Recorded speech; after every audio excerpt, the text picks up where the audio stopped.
Hey everybody, Roland Frasier here. A lot of people ask me, what is the ROI on no money down deals? Now, first off, I want to say that you need to make a distinction between a normal acquisition deal, a no money down acquisition deal, and a no money out of pocket acquisition deal. And they're very important distinctions to understand before you get into what kind of return on investment can I get. ROI is return on investment, by the way.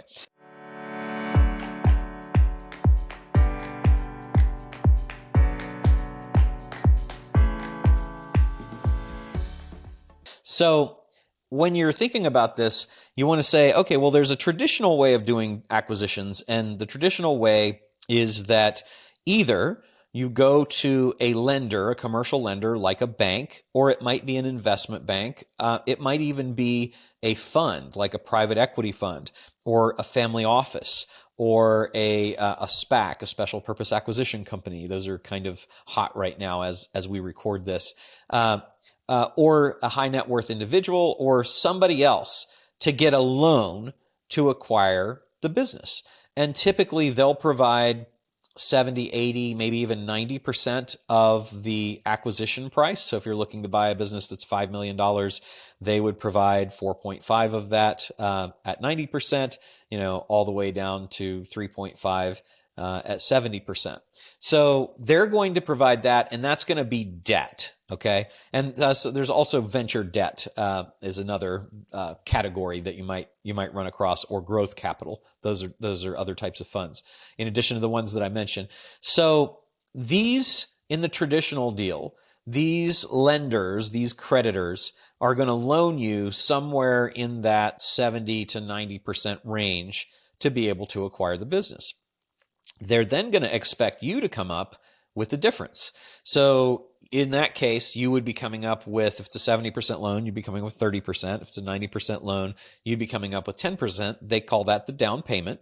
And that's money you've got to bring to the table. They typically don't like or won't allow that to be borrowed.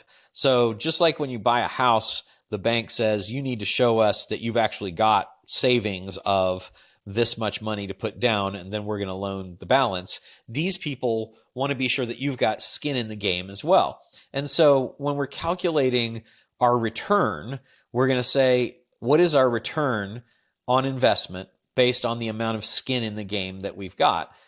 You can also have a return on investment that's based on the total acquisition price. So here's kind of how that works out and why it's important to understand. So let's say that you are going to acquire a $5 million company, and you hold on to that company, you do some cool stuff to it, you grow it, and at the end of the day, you sell it for $10 million. You bought it for $5, and you, let's say that you did let's say you did a 90% down, 90% financed. So you bought it for $5 million, you got a loan for $4.5 million, and you had to put $500,000 down of your own money, okay? So in that case, then you've got two different potential returns. If you sold it for $10 million and you bought it for $5 million, that's a 100% return on your total investment, right? But it's a much higher return on your actual investment, on your actual out-of-pocket investment, because in this scenario, you got 90% financing. So on a $5 million investment in the company that you bought, you got $4.5 million in financing. You only had to put $500,000 down, right? So you sold it for $10 million. So you effectively, assuming you didn't put any other money into it, you got that $500,000 turned into $10 million. That's a 20 times return on your money. So I think that's 2,000%, right? So the question is, are you looking for a return? Are you going to define your return based on your total investment or on your investment of actual out of pocket? So that's when we start thinking about these more creative deals. In these more creative deals, we're not coming out of pocket at all. And that is going to mean that our return on investment, our ROI, is really going to be infinite, okay? Because we have zero. We have a zero investment. So when you think about these more creatively financed deals, then you want to think about the fact that you're actually working on an infinite return on the money because there's no money that is coming into the deal. So let's look at the two kinds of deals then that you might have where you're going to have an infinite return. The first is no money down. Now, these are very, very rare, particularly as you get into larger deals. And they're very, very rare because no money down means literally there's no money that is coming into the seller's pocket at closing. There's no money that is being put down from any source at all. So you've got to find a seller that's totally cool with 100% financing effectively, right? Because if it's going to be no money down, they're really literally getting nothing at the closing. Now, those deals do happen, and they're very common in small companies, but they are definitely less common as you get up and above $1 million. And honestly, if you think about it, why is the seller really that excited to do a deal like that? You're probably buying a company that's not that great. You're buying a company from a motivated seller that can't get cash from somebody else. Okay. So by definition, if they've got the choice, if they've got a great company that everybody wants, there's going to be a whole bunch of people that are ready to hand them cash. And so you'll be competing with your, I'm not going to give you anything offer against people that are like, I'll just give you 100% of what you're asking for. Okay. So the quality of deals and the size of deals and the number of available deals when you're doing a no money down deal is pretty low. Now, in between the no money down deal and the traditional deal is the deal that I like to do, and that is called no money out of pocket. So no money out of pocket is significantly different from a no money down deal because no money out of pocket deals do have the seller very, very frequently receiving a whole lot of cash at closing. And the only difference is between that and the traditional deal is that the money that the seller is receiving at closing is not coming out of your pocket, meaning that not only do you not have to have savings of the amount that you're giving to the seller at closing, but you also do not have to borrow or tap your personal credit, borrow against or tap your personal credit or assets, or put those assets at risk when you're doing the deal. And the way that we do that is we have 219 different ways that we can finance a company without having to go and get a commercial loan. That's how many we've identified so far, and we're coming up with new ones all the time.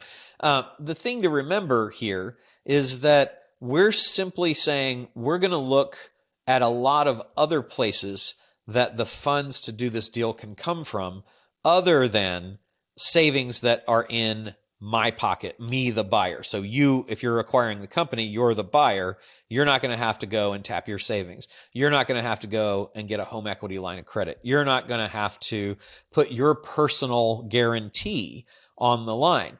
And the way that we do that is something we teach in an 8-week course. And even then can kind of only scratch the surface because obviously there's a whole lot to it.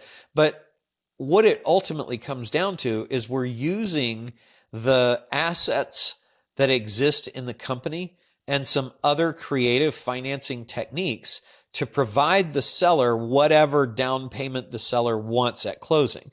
And what that does is it still allows us to have an infinite return because we don't have any skin in the game. But the seller gets what the seller wants, which is some amount of cash at closing. And then the rest is covered with other financing tools, right? But not commercial lending. We don't ever use commercial lending on those deals. Now, you can do hybrid deals where you use some of these strategies and some commercial, but it's really fun to play the game of how can I do this with no money out of pocket. One of the ways that we do this from the standpoint of credit is that we use a thing called an SPV.